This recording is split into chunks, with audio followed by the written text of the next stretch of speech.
Siswa SD di Makassar terpaksa membawa bekal sendiri dari rumah usai program MBG mereka terhenti.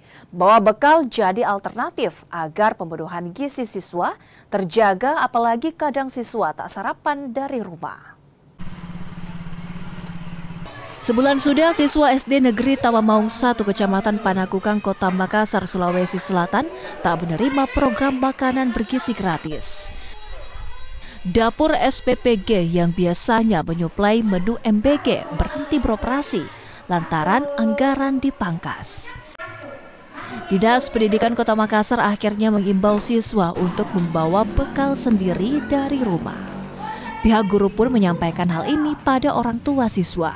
Langkah ini sebagai alternatif agar pemenuhan gizi siswa tetap terjaga.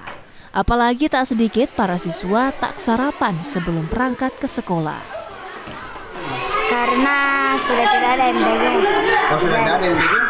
Sejak kapan itu tidak ada? Sejak 1 bulan yang lalu. Oh, sejak 1 bulan yang lalu tidak ada, Dik? Ini apa harapan ini Safira ini?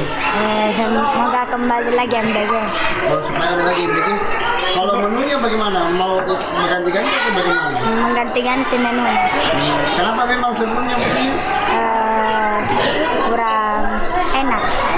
Selama tidak ada MBG, memang kita selalu sampaikan sama anak-anak bahwa bawa semua bekal dari rumah supaya ada pengganti MBG, biar air minum, bawa juga, apalagi pada saat olahraga itu harus dia makan sarapan dulu. Biasanya di rumah kan tidak sempat sarapan, jadi dia harus bawa bekal. Disampaikan memang di grup, ada grup guru kelas semua. Berhentinya SPPG Tawamaung 2 menyuplai menu MBG membuat 3.500 siswa tak lagi mendapat jatah MBG.